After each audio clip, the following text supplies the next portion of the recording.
Good morning, everyone. I'm very pleased to say we've made real progress in executing our strategy, and we've successfully transformed the business to better serve our clients. Most importantly, we've stayed true to our purpose of delivering prosperity in the emerging markets in which we operate. This means we remain true to our core FX and payments offering, enhanced by our banking license. My leadership team, which underwent significant changes during the second half of last year and the beginning of this year, is now fully formed. And we're united by our common purpose to deliver prosperity in emerging markets. We optimise the use of our network, technology and expertise to help governments, institutions and organisations access hard-to-reach markets and move money where it is needed. Our focus throughout the year has been on executing and delivering what we committed to do. We've made tangible progress and we're starting to see solid financial momentum and growth in revenue. In September last year, and again at the 2024 full year results, I laid out an 18-month roadmap to reshape the business into one delivering more predictable, attractive, long-term growth. We're now about 9 months into that journey. The transformation phase is complete. The foundations have been laid, and from here we move into the growth through execution phase. I'm particularly pleased by the new things we're achieving, constantly pushing the business to new highs. In the first half, we launched a number of firsts, such as processing our first client payments through our Visa partnership, conducting our first sale from our trade finance portfolio, initial test trades on derivatives with counterparties, as well as switching on new and exciting corridors. Our performance in H1 delivered our expected progress, but I want to make it clear, we know there's still work to be done, and we're still on a journey to get the performance to the level that we and our shareholders expect from this business. There are good and solid reasons we're confident about the future. Our client base continues to grow, adding 52 new clients in the half. Momentum is building fast. As I outlined at the full year 24 results, our business is becoming increasingly relationship-led. This means engaging with clients across the full spectrum of what we offer: FX, payments, trade finance and deposits, all integrated through a more cohesive and coherent approach focused on providing solutions rather than just products. To serve our clients' ever-evolving needs, we're enhancing our products, from testing FX derivatives, building guaranteed deposits to enhance payment capabilities. We're building solutions matching their priorities. In parallel, we're deepening our connectivity in both new and existing markets, such as Malawi, Mozambique and Nigeria, giving clients more flexibility, reach and choice. In a moment, I'll describe how our central bank strategy has opened up a new and exciting market. Our strengthened relationships with central banks have been pivotal to our success in leveraging our privileged position as an economic partner to them. And it's great to see we're being recognised through our win at the 2025 Global Markets Central Banking Awards. This award reflects not just the progress we're making, but the long-term commitment we're showing in supporting emerging markets globally. You can see we've done what we said we'd do in H1. Now that's translating into real momentum in terms of performance. Going back to what I said earlier about our foundations being set, income has stabilised on a half-on-half basis and is now showing early signs of growth. In support of our strategy, our cost base has been successfully reshaped. We restructured our resources to align with our business model, making the business leaner and more client-focused. James will go through the details in a moment. Our revenue sources are becoming more diversified with a good balance between our FX, payments and banking offerings. as well as continuously reducing income concentration. With some strategic hires, we've restructured the sales force to be more specialised, focused on client growth and increasing share of wallet of existing clients. The focus is on selling solutions that combine our products. On the right, you can see the actions we've taken, which underpin our medium-term delivery. Our international footprint is expanding. Our European office is already delivering revenue. New York is now operational, and our planned office in Abu Dhabi is set to open up access to new clients and new markets, perhaps as soon as H2 this year, subject to regulatory approval. Our active client base is growing, and crucially, we're building client relationships based on trust and value, not just price. This has helped us secure long-term, more sustainable and more valuable revenue streams. We've also made strategic moves in key markets. We've secured an IMTO license in Nigeria, giving us greater participation in Naira flows. We've opened up our office in New York, allowing us to access more flows into and out of LATAM and Africa. And our renewed focus on building stronger central bank relationships is opening up more opportunities for us across the emerging markets. We've been proactive in reaching out to the central banks and ministries of finance of various markets, both new and existing. And this refreshed approach helps to establish a meaningful, longer-term, sustainable presence. And importantly, we continue to invest in our technologies, further improving our product capabilities and operational efficiencies. Our enhanced product offerings will improve our client value proposition, helping us to scale and increase the diversity of earnings. All in all, tangible progress. I can confidently say this shows our plan is working. The team is executing our 4-pillar strategy well. We've taken action in each area, and while there's still work to be done, we head into the second half with increasing confidence in our ability to drive further growth. So let's look at how this is translating into tangible improvements in key metrics. Our client base continues to grow, with 573 active clients now on the platform. We generated a strong H1 client cohort, and importantly, many of them are already transacting with us. This, combined with our growing diversity of markets, currencies and products, has helped reduce revenue concentration. One measure of this, the top 5 currency corridors, are now only 27% of the total income, down from 32% last year and 49% the year before. Improved efficiency and smoother onboarding processes mean we're transacting with clients faster. Our network of counterparties has also expanded, now 436 liquidity providers and Nostro relationships, enabling us to offer deeper liquidity and sharper pricing.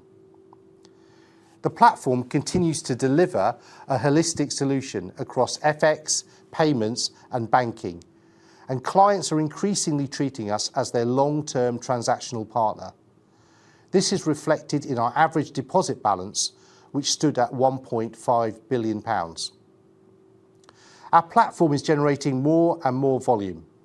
We're now processing around 2,600 payments per day, showing a 20% growth over 2024, enabled by our investment in our technologies, including AI capabilities to drive efficient scaling.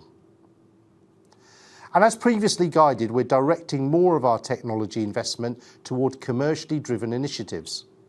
In H1, 67% of CapEx was focused on product enhancements, ensuring our investment continues to support both innovation and revenue growth, versus the 29% allocated throughout last year. All in all, I'm pleased with our progress in H1. There's more to do, but I'm confident about what H2 will bring. Now James will take you through our financial performance for H1. Thank you, Neeraj. And it's great to be here for my first set of results since joining the company. As you can see from the charts, all of the key metrics shown are heading in the right direction, with half-on-half growth in volumes, income, EBITDA and operating free cash flow. FX volumes of just below £20 billion have shown sequential growth, driven in particular by G10 currencies as we deepened our relationship with emerging market financial institutions. Emerging FX volumes were slightly lower in the half, reflecting both US dollar strength against emerging market currencies and the impact of geopolitics on IDO budgets. Gross income of £51.8 million was up 3% half on half, although it was down 8% year on year, reflecting both take rate compression through 2024 and the impact of a short-lived dislocation in the first quarter of last year. We've controlled costs well, including executing the strategic restructuring exercise in the first quarter, and as a result, these same factors helped shape the EBITDA performance. Our disciplined management of costs and investment has resulted in the business remaining highly cash generative, with £9.5 million of free cash flow, with a cash conversion level of 72% compared to 50% in both halves of 2024.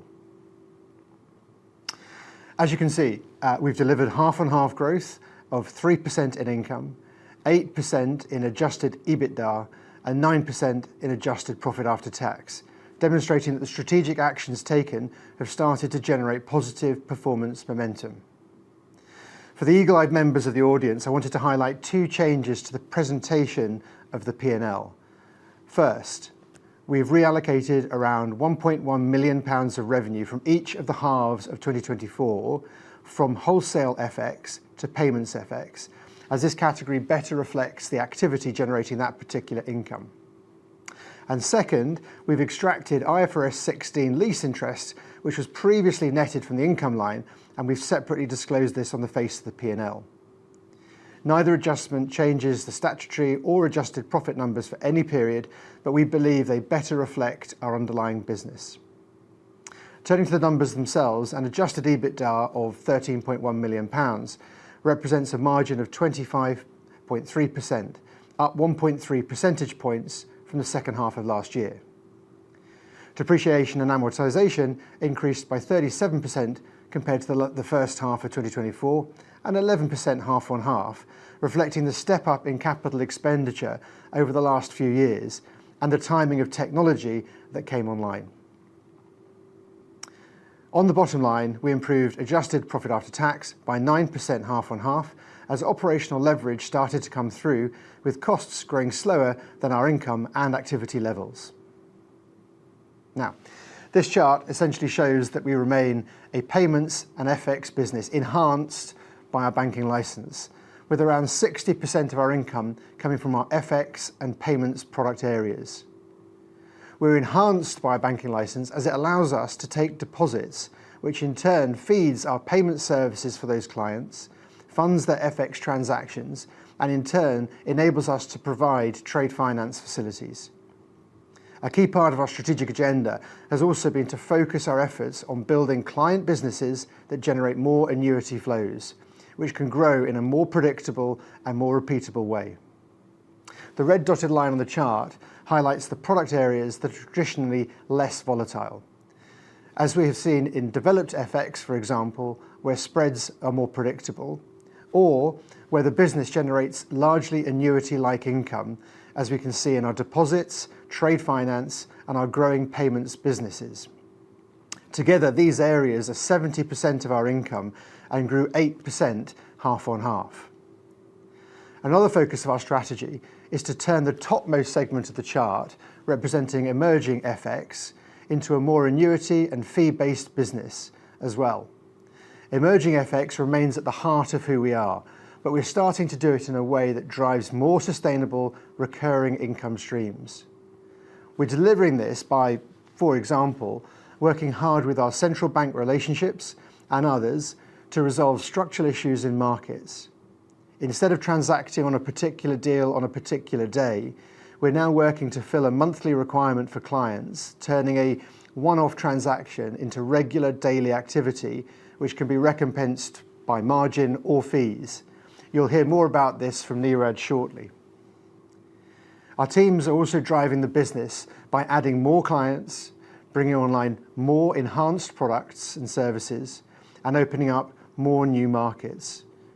You'll also hear from Neeraj that our business is becoming increasingly integrated, with more clients using multiple products across FX, deposits, trade finance, and payments.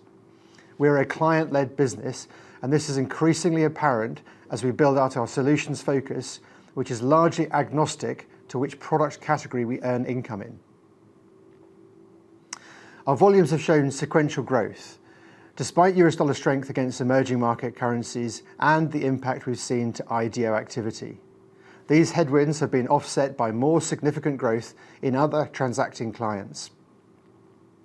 As mentioned in the last few slides, take rates are broadly stable in developed FX, as they have been for the last few years, and emerging FX take rates have remained at around the same levels we exited 2024 with, as we expected.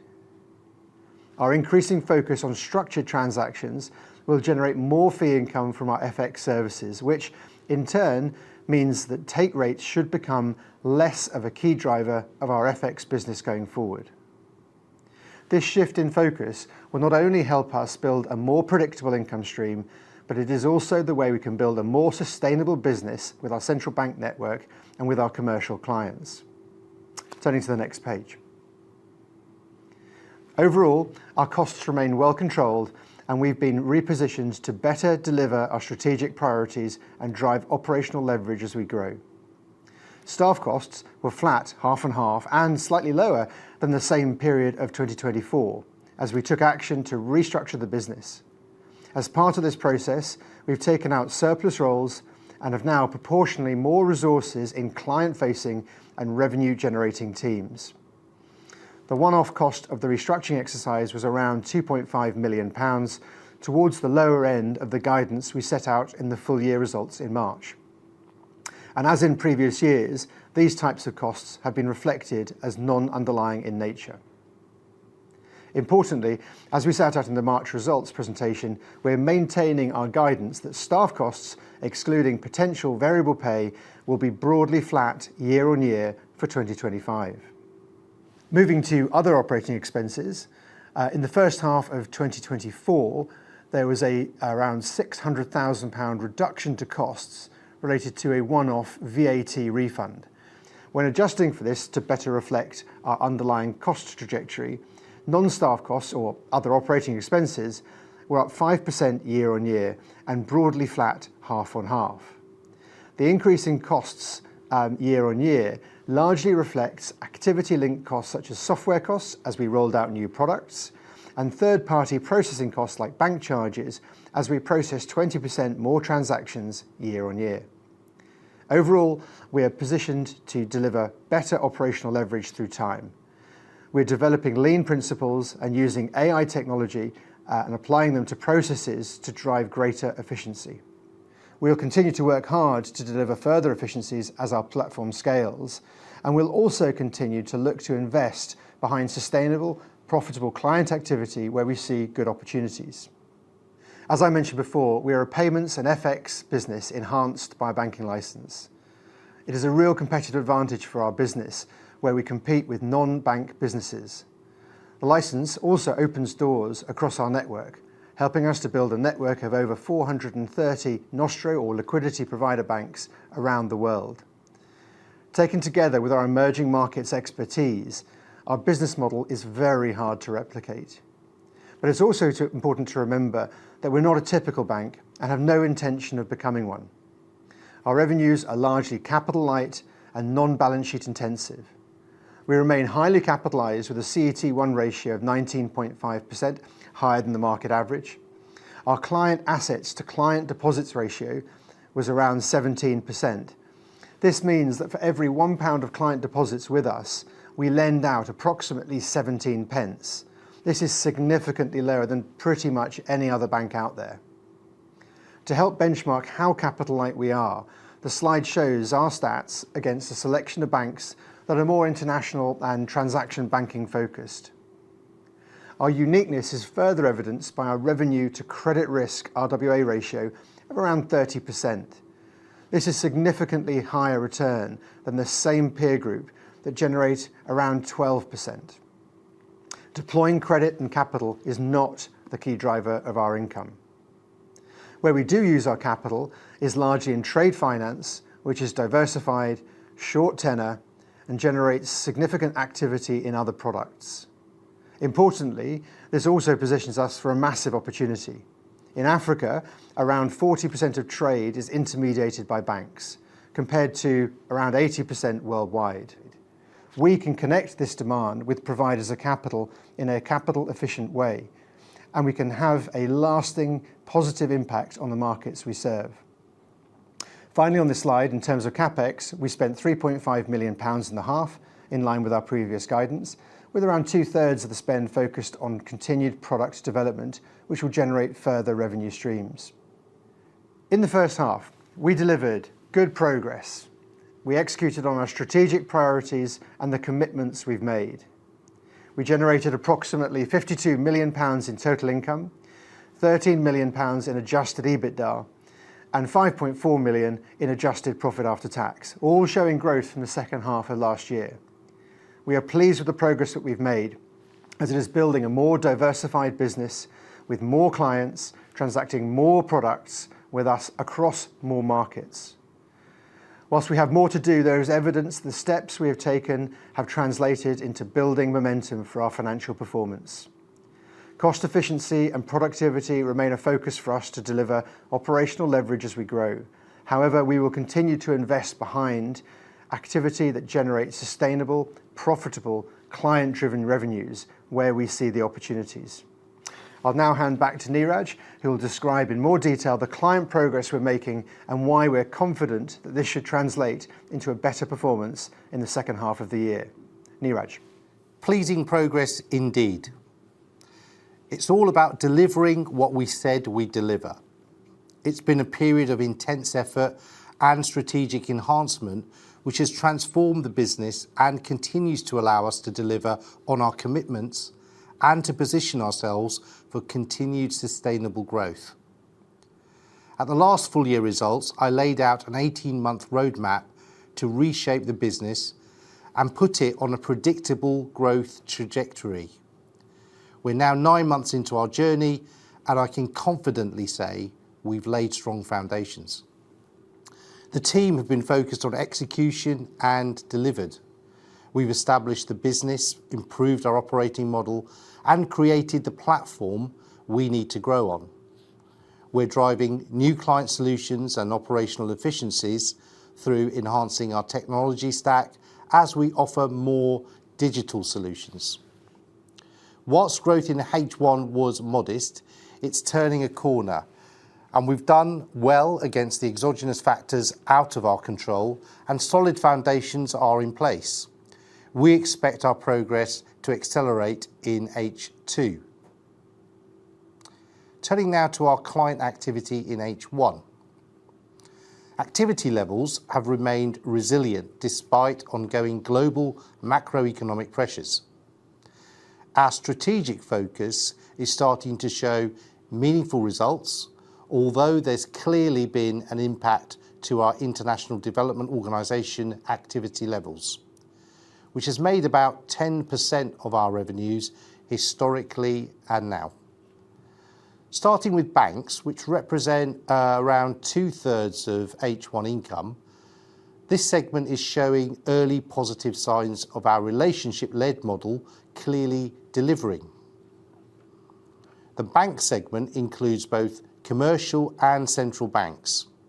This grew 5% half on half, driven by higher FX volumes, call deposits, and an uplift in trade finance activity, together with successful onboarding of new correspondent banking relationships. In the NBFI and FinTech segment, representing just under a quarter of income, we also showed good sequential progress on income, up 5% half on half. We grew our client base in H1 with a number of significant new clients, all about to go live with us. The IDO sector has been challenged in the period as they felt the impacts of well-publicised geopolitical headwinds. These pressures contributed to a 13% decline in income to £5.9 million. As we mentioned at the full year results, we're expanding our reach beyond financial institutions to include large national and international corporates, such as airlines, key resource firms, and asset managers who can benefit from our integrated FX, payments, and banking solutions. Our specialism is that we're able to move money to where it's needed, and there are requirements where we can add real value to the markets we serve and the corporates that also do business there.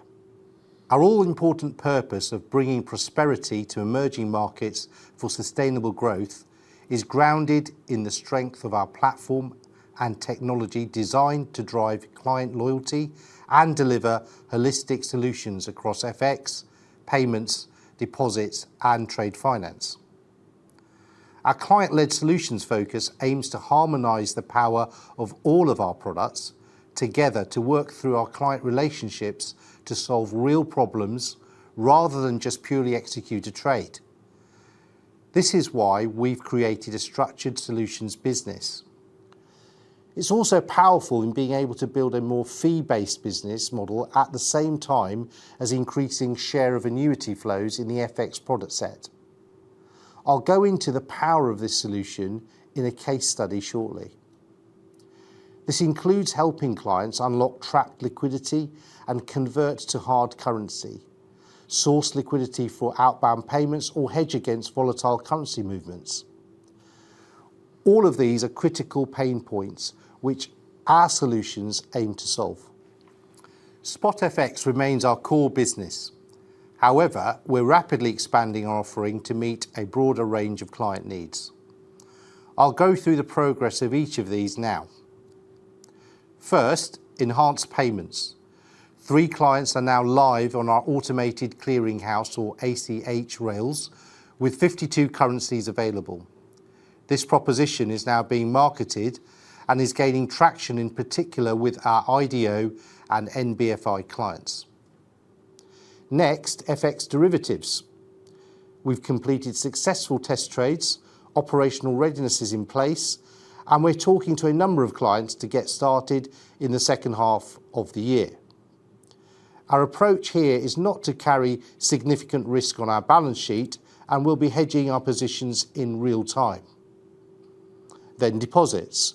We continue to build our deposit book, strengthening our transactional banking relationships, particularly with banks clients. We've also been working on a guaranteed deposit product through a global banking partner. And finally, trade finance. We have the ability to bring together providers of capital and unsatisfied demand in Africa, LATAM, and beyond for trade finance.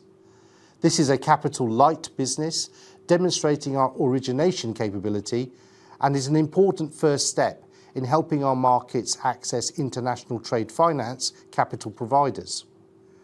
These product enhancements and structures are driven by real client demand. Demand which gives us strong confidence in the acceleration of momentum into the second half. And with a client-centric model, we're starting to look at total client wallet rather than just individual product revenues. I want to add some flavour on the work that we're doing and the results we're delivering. This is a standout example of our relationship-led central bank model driving tangible results. In one key African market where foreign banks trading local currency FX had been largely prohibited from operating by the Reserve Bank for several years, we very recently successfully re-established ourselves as a trusted economic partner to that central bank. With their full support, we're the only foreign bank currently operating in this way, helping the central bank source material levels of valuable US dollar reserve capital on a medium-term programmed basis, while also enabling us to provide local currency to our clients. This isn't just about access, it's about impact. By managing this solution for the central bank, we're generating a stable fee-based income. That's a core part of our model. We're providing a valuable service, improving prosperity in that country and not relying purely on spreads. Crucially, this approach has effectively reopened another market for our business. Foreign flows have resumed. We're helping the market increase its liquidity in both local and foreign currency, as well as supporting the central bank in building up their reserves of US dollar and other G10 currencies, and in line with their own monetary policy goals. It's a powerful validation of our purpose and strategic approach, and a playbook we're replicating in other markets. We're steadily building a business with an increased global reach, one that's closer to our clients, closer to liquidity and capital flows, and better positioned to capture growth in key corridors. A sustainable emerging markets business that makes its money by delivering prosperity in those markets. Last year, we opened Amsterdam as our European hub. I'm pleased to say it's now starting to deliver revenue through new clients. We've expanded the sales force and now have 4 sales professionals on the ground with a strong pipeline continuing to build. At the same time, we're delivering on our plans to have more boots on the ground sales operations in Africa and then expanding that model into LATAM, giving deeper access to local financial institutions and large corporates, and ensuring we're better aligned with the needs of each market. We recently secured representative sales office license in New York, and just this week, we officially opened its doors. It's a significant milestone, which validates our business model, opens up a large new market, and brings us closer to key clients and our US clearing banks who provide access to US dollar liquidity. In H2 this year, subject to regulatory approval, we'll be looking to have a sales operation in the ADGM in Abu Dhabi, a strategically important location. We've applied for a Category 2 license to operate there, recognising the region's role as a critical source of capital flows into Africa and Asia. The capital of capital. Together, these moves are giving our platform a truly global reach. We're investing to become more scalable, connected, and built for long-term revenue growth and profitability. We'll continue to update you on our progress.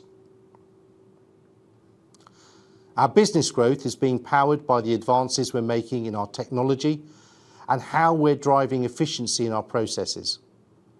Our efforts in this area have underpinned a significant 20% increase in transaction processing, now handling 550,000 transactions in the first 6 months of this year, with little to no increase in operating costs. As it stands, our platform can handle multiples of this figure as we continue to grow. To date, approximately 94% of processes and transactions are streamlined via straight-through processing. We're also really focused on our customer experience journey, including significantly speeding up how long it takes a client to onboard with us and start transacting. Our platform is also flexible. This flexibility has allowed us to offer new products and functionality to our clients more rapidly. For example, in this period, we configured our system to quote all currency crosses in Chinese renminbi. We've remained truly customer-focused, ensuring our systems are up and available, maintaining over a 99.7% uptime. We'll continue to invest in our technologies and processes, increasing the use of AI. This will make us more efficient as an organisation and significantly increase the speed of business, which our clients always value. We're now all working very hard to deliver the impact of the efforts in H1 to our clients in H2 and beyond. We closed the first half with strong client-driven momentum. This gives us real confidence in our ability to deliver an even stronger performance in the second half of the year. Client growth continues to be a key driver. We added 36 new active clients in H1, and we're seeing strong engagement from across our expanding base. Our European office is starting to deliver with a growing pipeline of both major and emerging market banks. We're also seeing a real uptake of our new enhanced product suite. Clients are now actively transacting on our improved payment rails, with our ACH capability coming online and volumes steadily increasing. Our structured solutions, I refer you to the example I shared earlier, represent more than isolated wins. They reflect the type of purpose-driven, high-impact conversations I'm now having with emerging market central banks around the world. We continue to increase the reach of our business. New markets are opening up, Europe is scaling well, and with our US representative office license now in place, we're able to begin business development in a major global corridor, the Americas. It's an exciting time, and we're well positioned to make the most of it. I want you to know how good we should all feel about the future of our business. We've laid strong foundations through our drive for growth, and from here, it's all about building, scaling, and growing, with our purpose being our North Star, delivering prosperity into emerging markets. Despite it being a difficult period for the markets, alongside internal complexity and uncertainty, we've still delivered our growth objectives, and everyone in the business has navigated this with professionalism and determination. So well done to the team. We're passionate about driving prosperity in our chosen markets. As we build a more scalable, profitable business, we'll be able to increase our reach and the positive impact on the emerging markets we serve. Technology is key to this as we enhance our product set, as well as drive further operational efficiencies in our business. We're halfway through an 18-month journey to drive sustainable growth, and already we're seeing solid and tangible progress. Progress that's starting to come through in our financial performance and is setting the tone for what's ahead. My team and I are wholly focused on execution and delivering on our commitments. We have real momentum heading into the second half and strong confidence in our ability to deliver further growth in H2 and beyond. So looking ahead, we remain focused on full-year delivery, and we'll update you on our 2026 plans at the time of our full-year results. Right, let's take questions. The first one I can see here is about Abu Dhabi. The questioner says, I'd have sort of assumed that the market would be mostly moving money between Abu Dhabi and large mature markets, which are probably well served by major banks. So could you explain what you see as the opportunity for you in the region? Yeah, sure. The real opportunity is more about the emerging markets, and the questioner is right in thinking that there are large flows into developed markets out of the UAE and the Middle East more generally, but there are also much larger flows that are starting to come through with the emerging markets, and specifically there's a demand for North African currency from the UAE and the Middle East more generally. And our Abu Dhabi hub will consider all of the Middle East, not just UAE, as the source of that funding.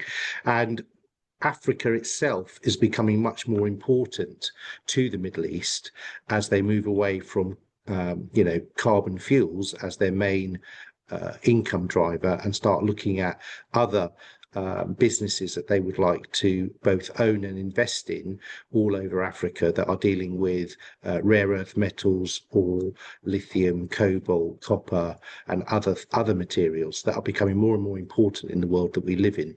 So I would say that with my sort of more in-depth knowledge of the region that I've gained over the last year or so, that this is why the opportunity is so strong for us specifically, and they themselves identify us as an expert in African currencies in which they would like to invest. So that's the reason, but the questioner is right in thinking there are other flows that are probably even bigger, but those are not of interest to us. Very clear, thank you. A couple of questions here about cost and the restructuring exercise, so I might try and sort of group them together, perhaps maybe one for you, James. Firstly, is it fully done? Were additional savings identified along the way? Is there a sort of an ongoing process of cost control? And have some cost controls now become more embedded, whether it's around processes or whatever it might be, and therefore perhaps more permanent in nature? Thank you. Excellent question. I think the way that we approached the exercise, whilst it did take out around 100 roles, the objective of it was not just to save costs. I mean, that is one of the outputs of it, but it was also to reorganize our staff group so that we're much more client-oriented, client-facing, and we have a greater proportion of our business in revenue generating roles. So it was really getting the organization fit in the right shape with our resources in the right places, pointed at things that make a difference. So will that ever be over? No. I think we really want the organization to be to continue to be a customer-oriented, customer-focused organization. I don't expect there to be another reorganization charge, if that was the question. I think that the vast majority of that would have been captured in the first half. There may well be a tiny amount in the second half, as we had a number of people that were involved in that transaction that actually remained on with us over the half year period. But to be honest, I don't think it's going to be noticeable in the accounts at all. So yeah, and then ongoing cost control, are they embedded? I think the discipline of cost control is something as you expect from a CFO. The whole of the team will be really focused on making sure that we are deploying that money as if it's our own. I mean, that's really what I want to get that across in the culture, so we get the most return out of whatever investment we make. Thank you. A question here about the dollar. In the last few results, you stated that dollar strength has impacted the business negatively. The dollar's been a bit weaker in 2025. So inversely, has that been good for business or not necessarily? Sorry. I mean, from my perspective, it has been good for business. However, I think the other point that we are very keen to deliver is the demand for dollar, because it's the reserve currency of many of the countries, pretty much all of the countries we deal with. And getting under the skin of getting involved in that demand is a key driver of our business over and above the movement in that currency. But I'll let James talk about the effect of the currency, because it does have an effect. Yeah, absolutely. It's a really good question, and it's quite a complicated picture, because I think the US dollar was strong against a basket of emerging market currencies, but had a period of relative weakness against people in cable, for example. Against the pound, so that is an effect. And why is that an effect? Well, if I am buying something in an emerging market currency that costs 10 units, and if my currency, my home currency, the dollar, strengthens, then I don't have to buy 10. I can use my dollars. I don't need as many dollars to buy that property. So that's basically the impact on that currency. We obviously run our financials on a constant currency basis as well, so we see what the impact is, and actually it was relatively minor in this period. Very clear, thank you.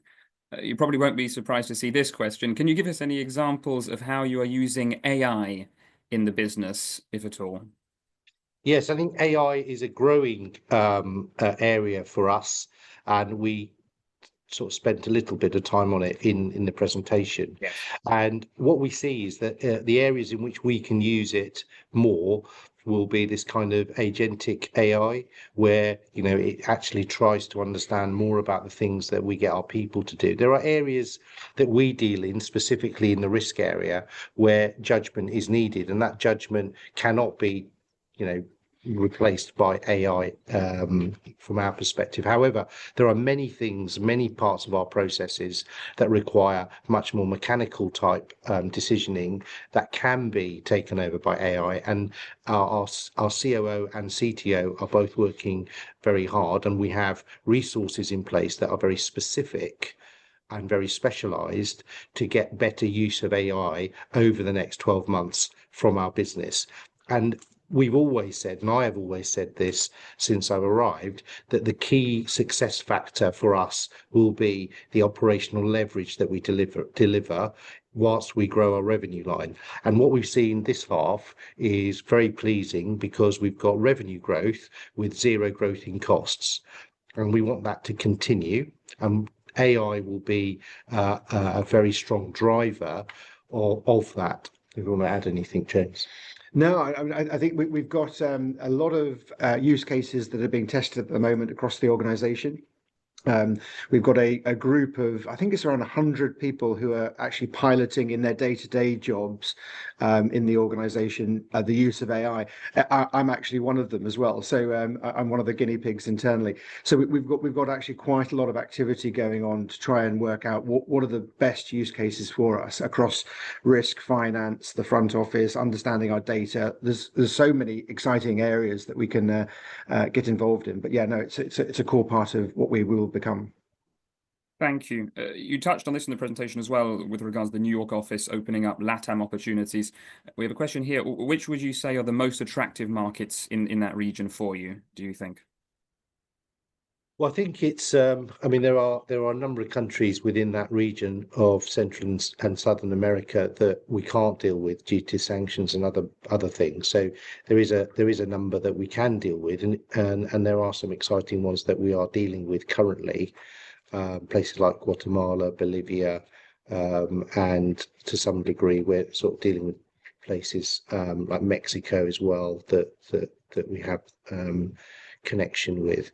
Now, we will go deeper into other countries. I visited Argentina beginning part of the year. Also visited Chile, and both of those countries, Argentina specifically, is coming out of a very strong period of economic rebalancing, and it's coming to a place in around October where its midterm elections will determine the opening up of that currency more globally, which is where we are positioned to take advantage. Chile's another one where it's different. It's a much stronger economy than Argentina has been in the past, and there's a lot of growth there as well. So we have some business that we're doing in that region already. We believe the US office will allow us to be more present because of geography and time, and the time difference as well, obviously. And it also allows us to be more connected because the main flows are between the US and the LATAM region.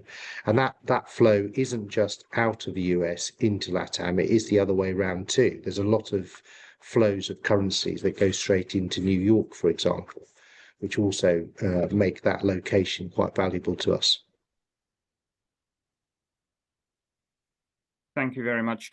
We've got a question here, I suppose, about sort of capital allocation. The questioner basically says, if you were to find an extra pound or dollar down the back of the sofa, where would you most like to invest it? I think the meaning perhaps is, what is the best return on investment of that extra additional incremental capital? Where would it get most bang for its buck? I think that we've kind of set that out already. So we've already set out things like our AI strategy. We've set out the fact that we're growing in Abu Dhabi, in the US. Europe is starting to build out very, very well now. And I think that, obviously there are programs in place in terms of platforms and other IT type investment that we are already doing. So therefore, having more money down the back of the sofa hopefully will allow us to accelerate some of those plans and deliver the revenue that comes from that, and also, as I said, the operational leverage that we get from the investments that we're making, so that we're not adding costs where we can keep the costs flat, and obviously, ideally, see the costs come down as we deploy some of these investments we're making as our revenue increases. So that, I think, I wouldn't say there's something new that we need to do right now if we found an extra pound, James. No, and that's exactly right. I will look for that extra pound down the back of the sofa, though, because that would always be a nice surprise. But no, I'm I sure think you will, James. hopefully we're trying to do the right things already. Thank you. No, that's very clear. We have a question here about management incentives. Are incentive structures designed whereby there is alignment with shareholder interest and/or management are able to have a good level of quote unquote skin in the game? Yeah, I think, it's two parts to that. I think there's the regulatory side, which says what we're allowed to do and how that works. There's also the fact that there's a regulatory requirement for certainly myself and James as executive directors of the company to hold a certain amount of shares. So all these things are in place and they are pretty standard. There's no non-standard part to it. We also incentivize our staff, obviously below the board level, quite extensively. Certainly executive committee is very aligned to pretty much the same performance criteria as James and I are.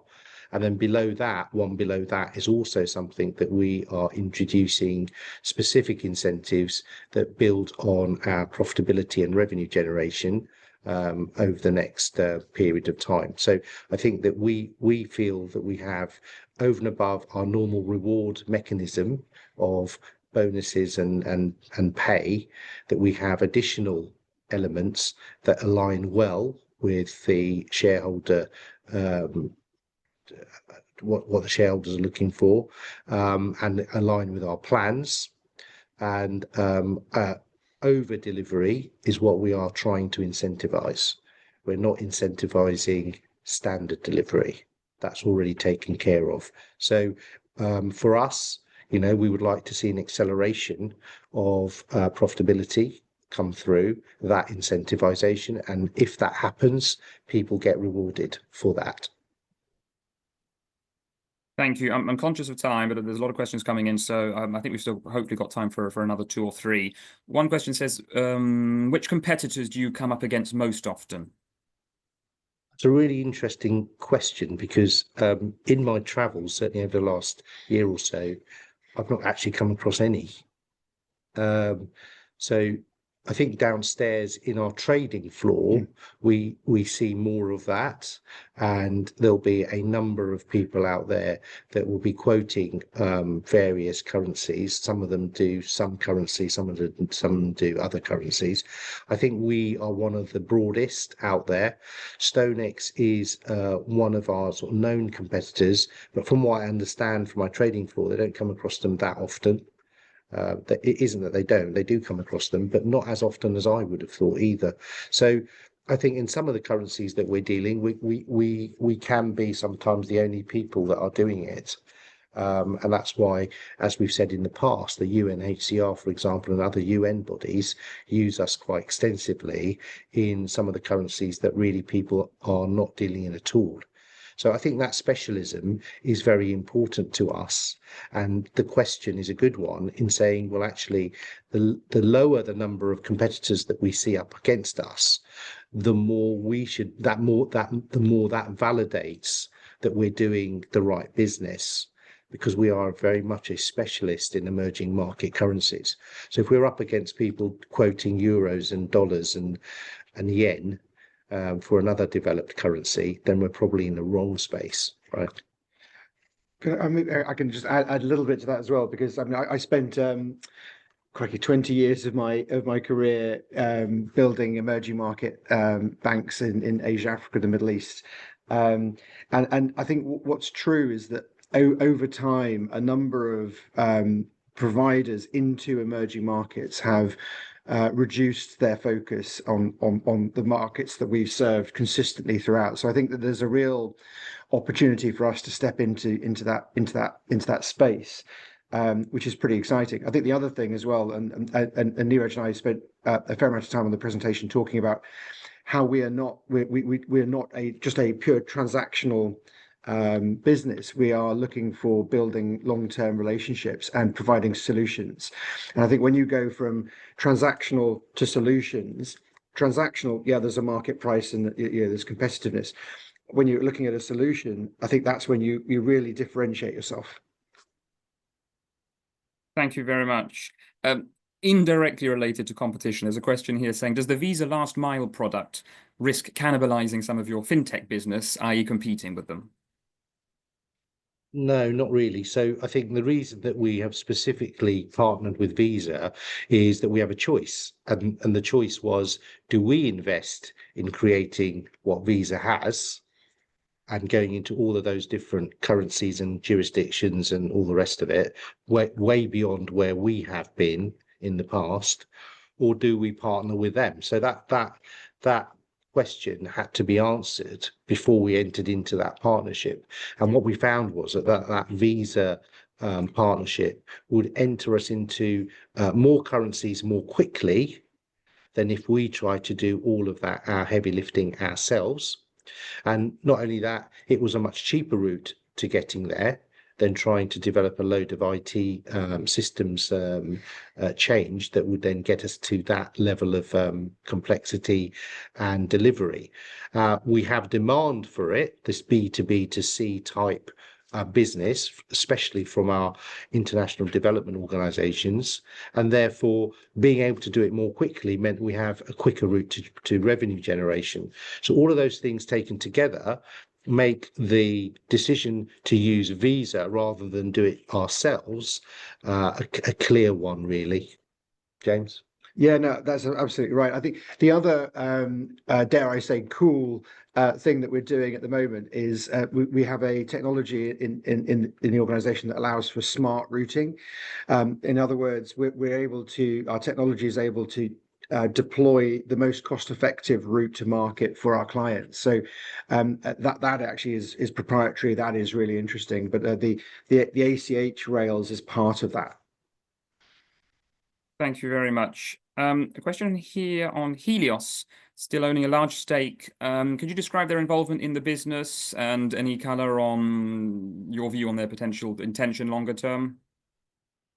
Yeah, so Helios have two board members on our board. Obviously, they're not independent, so they are non-independent board members. We have a very close relationship through them, and we don't know what their intentions are regarding their shares. I mean, that's for them to like any other shareholder. They are treated like any other shareholder. You know, we are a listed company, and you know there is a very clear Chinese wall between those that are on the board and the rest of Helios and its investment business. So from our perspective, we have a very strong and good relationship with Helios. They will have to decide at what stage they wish to divest from their shares and who they wish to sell to and all the rest of it. But the point is that we deal with them very much like any other shareholder, and all shareholders are just as important as they are. Clearly, they have had that holding and it stayed stationary since IPO. That isn't abnormal.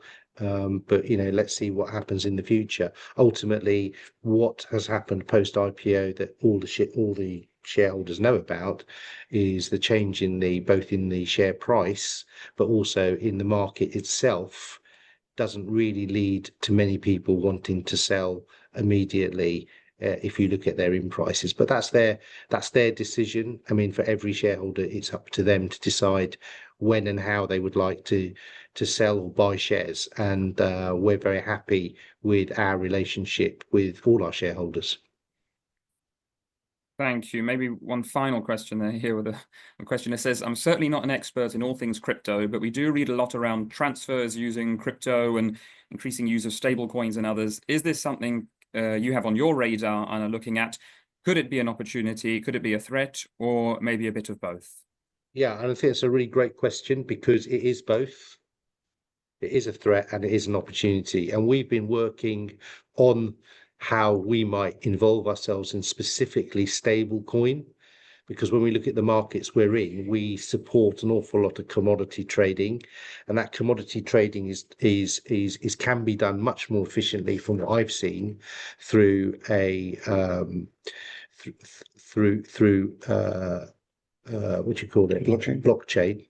And that blockchain would use the stable coin as the point in which it transfers value from one party to another. And that happens instantly, and it also happens extremely cheaply.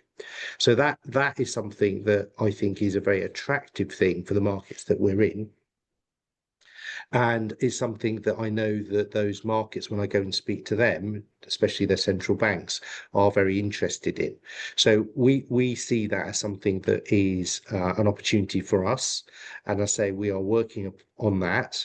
And as we see that becoming more regulated, I think that we will definitely be looking to see how we can get involved.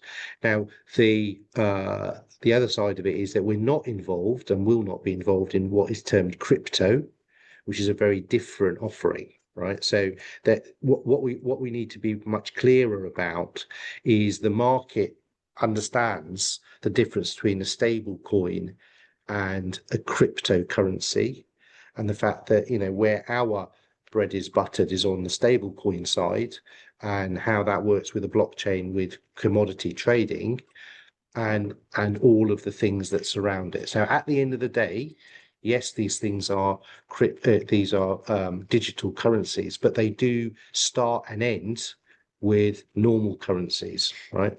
So those currencies have to be loaded up, or they have to be brought onto those platforms, and then they have to be brought out of those platforms. And those are areas in which we can take part too.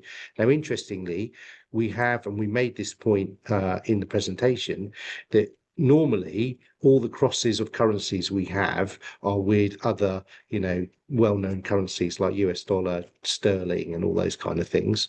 We have introduced that every one of our currencies can be crossed with renminbi, which is obviously a very important currency, especially when you look at Africa. That's one thing. It isn't difficult for our system to also create crosses with stablecoin, right? So there are things that we are looking at that could be very interesting in the shorter term as we develop our views on stablecoin as something that we involve ourselves in with our customers in the more medium term. That is kind of, these are all the kind of things that our technology and operations people are heavily involved in right now. So good question. Well, I think that's a and very important.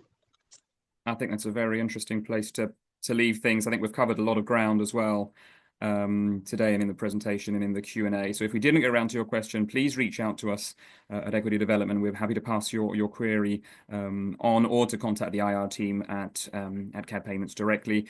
As I mentioned earlier, please look out for a feedback form hitting your inboxes shortly. And so it just leaves me to thank our viewers for listening, and to thank Neeraj and James for the presentation and the time you've taken to answer investor queries directly in this forum. And we look forward to hearing from you again, hopefully in a few months' time. Yep, thank you very much.